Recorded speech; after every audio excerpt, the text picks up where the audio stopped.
Welcome to Flowcast. I'm Sister Beth Murphy. Today, it's my privilege to bring you a Dominican family conversation about human rights. The United Nations Universal Charter on Human Rights is close to celebrating its 75th birthday. And it is not wrong to say that Dominicans have been deeply involved with human rights for more than 500 years. To explore that Dominican connection with us are two very special guests, Dominicans both. Father Aniedi Okure is the Promoter General of Justice, Peace, and the Care of Creation for the Global Dominican Family, and the permanent delegate of the Order to the United Nations Human Rights Council in Geneva. Based in Rome, his itinerary in the weeks that we've been negotiating a date to have this conversation has included the Philippines, Solomon Islands, and Uganda. His next stop is Ghana, for which he leaves tomorrow. Welcome, Father Aniedi. Thank you very much. Thanks for having me. Sister Dusty Farnan has also been traveling the world on behalf of the Order of Preachers. She's the UN main representative for the Dominican Leadership Conference and is, as we speak, on a stopover in Rome as she returns to New York from Egypt, where she has been a participant in the UN Global Summit on Climate Change at Sharm el-Sheikh. Sister Dusty is an Adrian Dominican sister, so welcome to you, Dusty. Thanks, Beth. Good to be with you. You know, I just need to say this, both Father Aniedi and Sister Dusty are sitting in offices at Santa Sabina, which is the Dominican global headquarters in Rome. And it's a location where the collaborative work of the order really comes to life. So I wanted to share that with our listeners because I think it's important for them to know and to see that we work together, the priests, the sisters, the brothers, in our Dominican mission of preaching the gospel. So thanks to both of you for arranging your schedules so that we could talk. I'd like to start with an overview of the Dominican role in the development of human rights. The UN Charter is nearly 75 years old, but it's only 75 years old. What was the scene for human rights like when the Dominicans first began to talk about it more than 500 years ago? Is that something you could help us with, Father Aniedi? Thank you very much. You are absolutely right. The Dominicans go way back in the promotion and protection of human rights. Let me pinpoint a place in history in terms of during the quote exploration of the New World, the Americas today, when the explorers from Spain were engaged in all kinds of violations of human rights of the quote indigenous people in the New World, as they call it then. So, what came to our Dominicans in Spain, especially those who were in Salamanca? So, the Dominican family there, led by Francesco de Vitoria, sent a delegation to the King of Spain complaining that the Spaniards were abusing the indigenous people and citing a law that prevents Spaniards from violation of human rights, abusing people. There was a counter argument by the explorers who came and said, well, you've cited the law of Spain, but this law was enacted for Spain and the crime is committed outside of Spain. You know, being smart Dominicans that they are, yeah, they came back and said, well, the law was made for Spaniards, right? And so the crime is bounding on the citizens of Spain regardless of where they are. So even though the crimes are not committed within the territories of Spain, they are bound by it. You know, so they can't say, "Oh, it's not in Spain," but the law was made for the Spaniards and follows them along. And so, really, that opened up a whole new perspective on seeing, we shall come to that later, the applicability of law, number one, and seeing how a law to protect human beings is not limited by nationality, but applicable to all human beings beyond boundaries. So, I mean, we'll come back to that. Let me stop there. Maybe Sister Dusty might chime in before we go forward. Oh, Father Aniedi, that is really a very good point. I think in modern day history, we don't think that law in our country abides, restricts us from breaking the law somewhere else. And so this is a kind of a new concept. I'm not sure that Americans as such would believe that they weren't bound by a law in their own country outside of their country. But you remind me of the story of the first Spaniards that went to the Dominican Republic, then Hispaniola, and when Montesino and the friars there were mindful of what was happening, as you said, to the indigenous mestizo. That's when the famous words, con derecho, by what right? So by what right can you abuse the Indians? And eventually they heard that story and they heard that complaint. And in the chapel, when Montesino was pronouncing those words, were the soldiers, the Spanish soldiers. And those soldiers heard the preaching going on in the chapel in 1511, the first Sunday of Advent. And so I think it's really an important story for us that our efforts towards defending human rights actually began way back then and goes on till today. So that's just one little additional story. Thank you for sharing that, Dusty.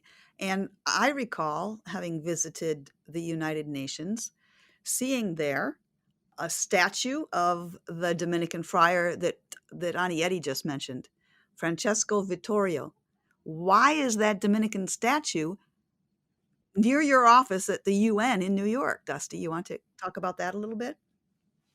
Well, I think it's because it's the first person in the world that we know of that was defending the human rights of all peoples. He was not just defending the rights of the people in Salamanca, but also of the world. So he's the first international lawyer that we know of. And it was the beginning of international law and defending human rights. So therefore, he stands very tall and very prominent in the foyer or the plaza of the United Nations in New York. And you walk past that statue every day on your way to work? Yes. Yes, in the office at the United Nations in Geneva, the Grand Hall is named Salle de Victoria in French, the Grand Hall of de Victoria, in recognition of that. And why the statue is in New York and the hall in Geneva and in other places is because the Dominicans in Salamanca went beyond just defending human rights. They also, in that context, given, quote, the transnational applicability of law they just defended, talked about the necessity of nations with same values, with like minds, coming together to work for the common good. In fact, that argument, no, that not an argument, that concept gave rise to what was called the League of Nations, which today is the United Nations. So there are two things here that members of the Dominican order should be proud of. One, that members of our family laid the seed to international law, number one. And members of the Dominican family were at the beginning conceiving of nations coming together to work for the common good, to share like minds, like values. So all that goes back to the Dominicans. So Sometimes we are asked, why are you at the UN? Well. We have something to do with it. So we should be there. We have something to do about this foundation. We have something to do about international law. We have something to do about the League of Nations. So, hey, we should be there and continue what we started, or at least what we gave rise to.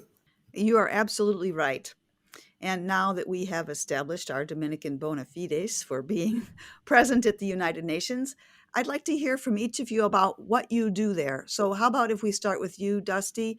What is your role in the Office for the Dominicans at the UN in New York? And what does your day look like? Well, you can plan one thing and it turns out to be something else.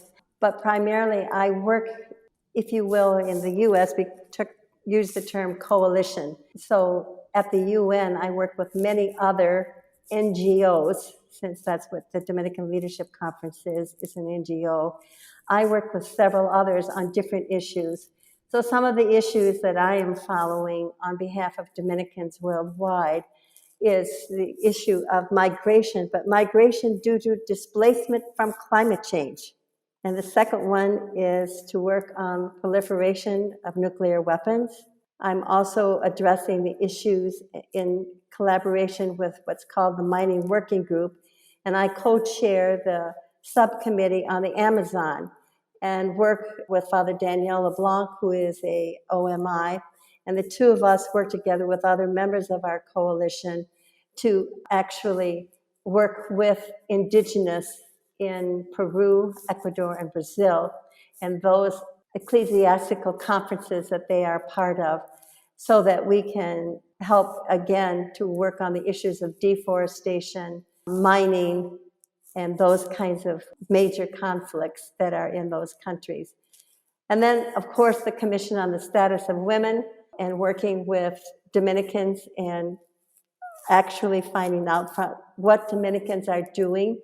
Particularly, most recently, we asked for some input about how are the Dominicans attending to the Commission on the Status of Women theme from last year, which was working with rural women and their empowerment. And so we got a wonderful response from our Dominican sisters in Pakistan and in India and in Colombia, Ecuador, and Brazil, which allowed us to write a statement, a written statement, and send it in October for the upcoming commission in March, so that we can tell the story of what Dominican women are doing around the rights of empowering women, especially rural women. In addition, I also follow what's known as the social protection, and that is all of, what is it that people need protecting from? And what is it that we need, what rights do they have that we're trying to uphold? And so I work on that particular commission. Those are just some of the things, but again, we work in coalition with one another with other NGOs. That's some of the work that we're doing at the UN. And of course, climate change is really large in our portfolio. So, you are working in a common space for the common good, and not just for one nation or one geographic area, but for people all over the world. And when you mention the Dominican family throughout the world, that is really what gives you the authority of your voice at the UN, is it not? And I think that's probably the same for Father Aniedi's work in Geneva. Would you like to talk to us a little bit about what you're doing there and what are your main projects? Yes, let me talk briefly about the broad perspective and then we can go into the details. Generally, the UN office in Geneva is focused on human rights, specifically speaking. And so, in a way, we have a leverage with the UN as a member with ECOSOC status at the United Nations, to have economic and cultural rights, so we have that. We engage in universal periodic review, UPR. Every country gets reviewed every 4 years, and that's an opportunity for us to work with partners on the ground, Dominicans on the ground and others, to gather information on specific issues about that particular country. And we bring it to the attention of the UN. We engage in advocacy to address the issues, building coalition. For example, in the office, we stay in Geneva. We are working side by side with the Franciscans, Vivat, Edmond Rice, the Marist Brothers, the Sisters of the Good Shepherd, Sisters of St. Vincent de Paul. So we build coalition. There's a big coalition of Catholic organizations there, and Geneva Interfaith Forum. So we work together to address issues of human rights. But on our part, we engage in training on the ground. We train our members on the ground on how to document human rights abuses, how to gather information, how to cross check facts so that what we bring to the UN is not on hearsay. And we want them to do it in such a way that what we bring is not second-hand information, much less false. Because if the facts we bring are not accurate, then we lose our credibility. We also, as I say, we depend on in this gathering information on the ground. Luckily, the Dominican family is spread over 120 countries. So we have a large presence. And when we gather, in fact, whether it be on the 5 continents, wherever we are, so that gives us leverage. And based on that, we bring these facts to the floor of the UN. We have chances to deliver statements. Depending on what it is, it can be 3 minutes, which is the longest, to 90 seconds, And so what you have to say, you have to articulate it in such a way that in 90 seconds, you say what you have to say, make your point, otherwise the mic is off. And you go like this, your mouth is moving, but nobody's hearing you. So that's on the broad perspective what we do. But we have a lot of things we could talk about, whether it be Dominican Republic with the sugarcane company, Ivory Coast with juvenile incarceration, the Philippines with black sand mining, Solomon Islands. So there are a lot of things we could talk about, or the Democratic Republic of the Congo with the miners who are engaged there in abuses. So when that time comes, you can cue us in on specific things to talk about. Wonderful. And I think we've reached that time. I would love to hear a story, Father Aniedi, from your most recent trips, if you like. What were you doing in the Solomon Islands? Why were you there? And what does that have to do with your work in Geneva? Yeah, we went to the Solomon Island. I say we because we went as a coalition, the Franciscans International, where we share office. So we had a delegation of 4 going to the Solomon Islands. We went there because we've been learning about human rights abuses in relation to the logging industry. Centuries old forest is being decimated by companies. The ecological system damaged so much. And there are miners who are sometimes not even sure whether the minerals are there, but they're just tearing the earth up in search of mining. So there is serious violations of the ecology and human rights relating to that. So that's why we went. Before we went, we'd been speaking with the Dominican sisters there especially.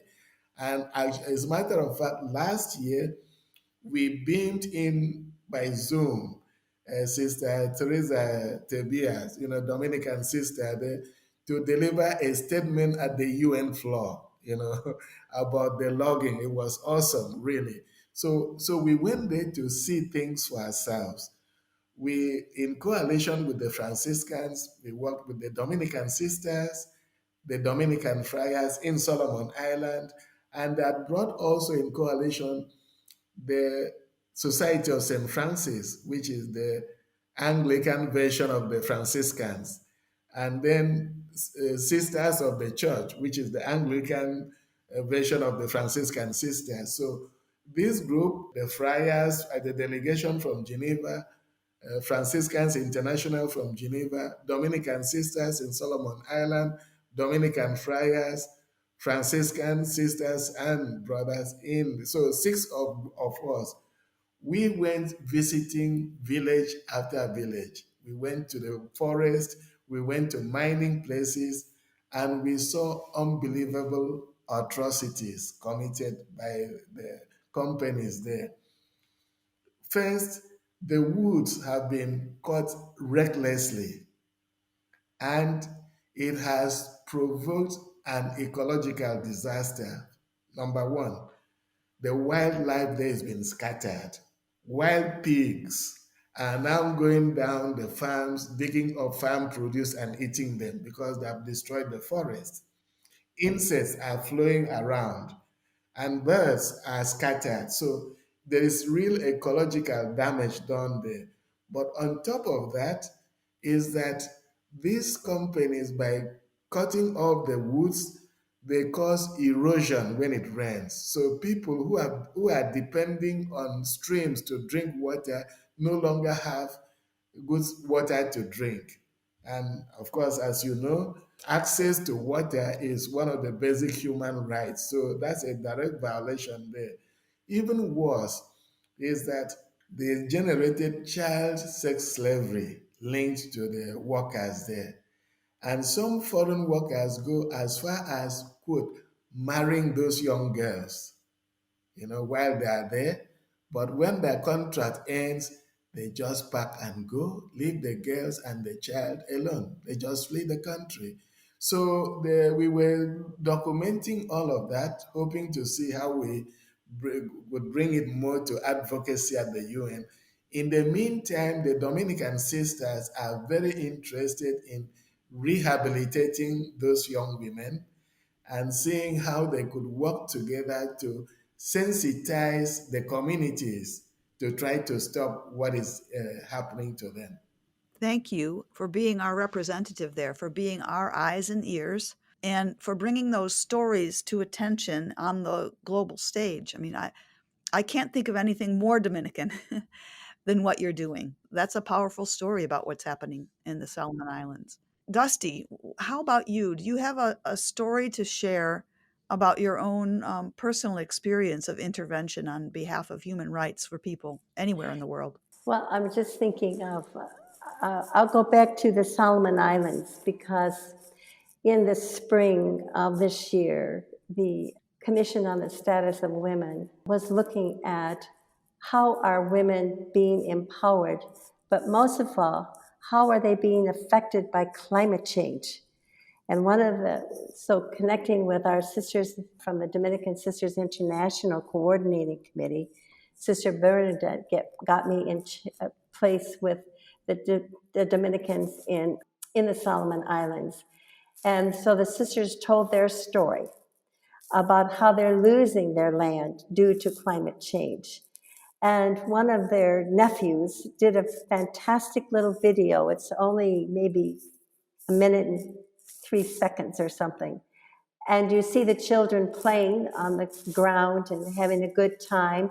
And the next thing you see is a little river of water coming in. And pretty soon you see the children in a little boat that they've made out of a tire. Or you've seen them take their flip-flop and they put a little rope on the end of a stick and attach it to their flip-flop and run it around as if it's a little boat. Because pretty soon these children are not going to have a place to play. They will be escorted off of their islands. Because, as water comes into islands, people move further and further into the island, but the island is only so big. And then there's no more land. And so many of them are beginning to be displaced. I think a very important thing I want to just bring up is there is a law. It affects all countries, not just some. And the law is, and this was referring to what Aniedi was talking about when it came to mining and deforesting, that there has to be free prior consent before anybody can go into those territories. If they don't have that, they're violating a law, the rights of those people who live there. And this we see especially among the indigenous in Peru, Brazil, Ecuador, and those countries, because that's where a lot of illegal mining and deforestation is going on. And so we're constantly trying to be alert to if anyone is following the law by asking for a free prior consent. This was a big issue in Brazil, particularly.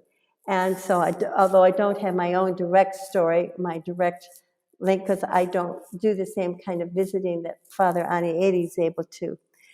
But I think another issue I just want to say about human rights is sometimes we think of human rights just about us, but there are other rights. The right to a healthy environment is the latest resolution that came out in August of the UN in New York City.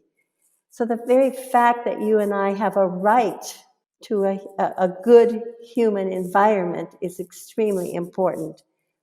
A healthy environment, not just any kind of environment. We have the right to water. And this is a huge issue right now in the UN, probably in Geneva as well as in New York. And in March of next year, there will be a large conference co-hosted by the Netherlands and Tajikistan. These two countries have chosen to be partners in actually bringing the first water conference to the UN in 47 years. So March 22nd to the 24th, the whole focus is on water. And so I'm working with the Mining Working Group subcommittee on water task force so that we can add a new addition to our publication that came out in 2017. Still a valid publication, but what's new? What's been happening since 2017? And so this is one of the things that we're working on. And that's why at COP27, there was so much on water and how important water is.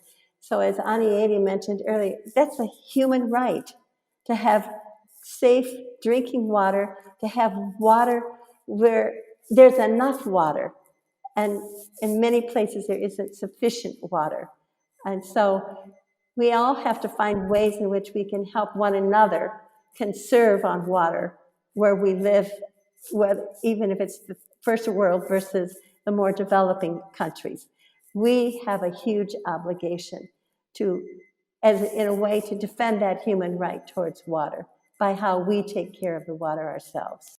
Let me take up another issue that is where they're not too far from the issues at the backyard, and it concerns the Dominican Republic, which Sister Dusty mentioned earlier. We, for about 2-3 years, we had been following a case of a sugar cane company called Central Romana Corporation. That is the mother company is in the US, but operating in the Dominican Republic.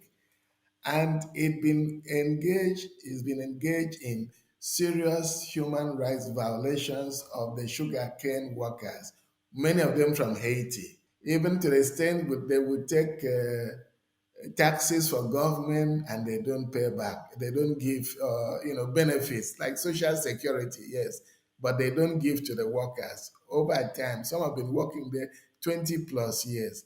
So what happened is that we had been following the case, and it came to a hit where the company dislocated families from their land, babies included, so that they can use that plot for sugar cane.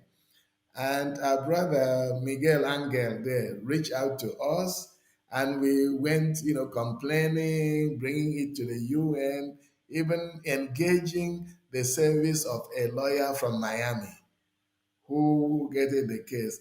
So back and forth, and they're going around trying to bribe government officials. Luckily for us, as we were doing that, the Pandora's paper came out. Eh? And in the meantime, Washington Post had called our office in Geneva, interviewing, finding out what were we doing there. The Pandora's paper came out just at the nick of time, and this sugar company, Central Romana, was mentioned in the Pandora's paper. So the journalist at the New Washington Post thought, "Oh, God has buttered my bread." So she incorporated all that, and it came to the attention that the U.S. Congress called for investigation, which was awesome. So you see how little noise here and there can gain attention and magnify it. So now that the Congress called an investigation because the company, the mother company, is a US based company, so things are moving on. So sometimes we do something little, even just making noise. Like our sister Catherine of Siena said, when you see injustice, even if you can't do something else, at least cry out as with a million voices, because silence kills the world. So sometimes a little noise in New York, in Geneva, or Vienna goes a long way. So that's one thing. The second I want to talk about is that in Ivory Coast, in a West African country, something happened that is really not just a violation of children, but a violation of cultural norms. In traditional Africa, you don't put children into jail. In fact, there is a saying that there is no bush good enough for you to discard a bad child.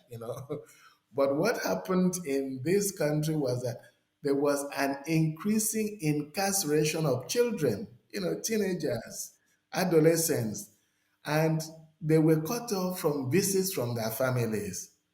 So we reached out to the Dominican families there who brought it to attention. We had lawyers working there. So the Dominican family in Ivory Coast, we put on a seminar, brought the issue to Vienna, which is the UN office that deals with crime and drugs and juvenile and all of that, prisons. So we put on a big webinar, which we had people from the US Department of State and from the UN and from us here and from Ivory Coast lawyers. Eventually, this gained the attention of government because we named and shamed them. That's all we could do. We name and shame them. So last year, for the first time, they not only allowed people to see the children, the Dominican family there was able to go in and celebrate Christmas in prison for the children incarcerated. So that was a big breakthrough, starting with little noise, crying out, eventually naming and shaming. It produced a great result. How beautiful. What hopeful, positive stories you have to share about the impact of what must some days just feel like useless drudgery administrative work. So from that comes a great hope. I am going to ask the question that St. Paul asked. Tell me, how are you ready to account for your hope? What is the source of the hope that the two of you carry for human rights in our world? Well, I think as Dominicans, I don't think you can live without hope. And so the source of my hope is that together, we Dominicans, we can make a difference. And together, not one of us and not one other, but all of us together, we are the hope for the world. And we are our own hope, so that and our hope in God, that God will be with us. The Spirit is always with us when we do our work. But I think it's the fact that we all belong to the sisterhood, and together we end the fatherhood, the priesthood. But so together we garner our hope from one another, so that we will leave a better world for the grandchildren of our families, for the future young adults. Because if we don't, I think it might count against us if we don't have hope and if we don't try to do something. So in a way, we don't have any choice. I always say, it's part of our DNA as Dominicans to work for justice and peace, and to work because we believe we are hopeful men and women. And so you can't not do it because it's just part of who you are. Thank you. How about you, Father Aniedi? Yes, I pick up the same thing. We cannot not have hope, really. Yes, and one of the things that really makes me wake up, even though on the one hand, I see the intrigues of the dark side of humanity increasing.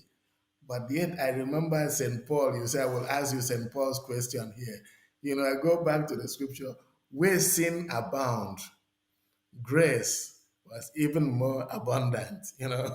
So I see the increase in human rights violations, but I'm also seeing the determination of people, even putting their lives on the line. So that gives me hope. And sometimes people who are so fragile, even physically speaking, walking into people who are armed to the teeth with machine guns and stuff and said, enough is enough. That gives me hope. And when I look at the Dominican family, um, I am so proud to be a Dominican. And somebody had asked me, if you reincarnate, what religious community would you join? I couldn't even wait for him to finish Dominican. I'm so proud to belong to a family spread over the world on 5 continents, 120 countries, but with men and women, including young people who are so talented, so gifted, so determined to do the right thing, so determined in the understanding that we are brothers and sisters created in the image of God, and we are obligated to continue in perfecting the work of creation by fashioning a better world, as Sister Dusty put it, for our children and grandchildren and the future generation. That determination, those talents I see in the family gives me hope. So that even when I'm weighed down by the evil I see, I say, grace is even more abundant. Evil cannot win. Amen. Amen. There's a famous American children's actor who said, "Look for the helpers." And what I hear you saying is, as Dominicans, we look for the grace. And when you start looking for it, you see it everywhere. Thank you so much to my Dominican sister and brother, Dusty Farnan and Aniedi Okure. And thank you for your work at the United Nations. This has been Flowcast, a production of the Dominican Sisters of Springfield for the Life of the World cast. You can find our podcast wherever you get your podcasts, or visit our website landing page, flowcastlisten.org, to hear this episode and all of the other episodes of Flowcast. Great thanks to my teammates, Flowcast editor extraordinaire, Brandon Durham, and our marketing director, Jean Ann Miller. Thank you so much. And until next time, God bless.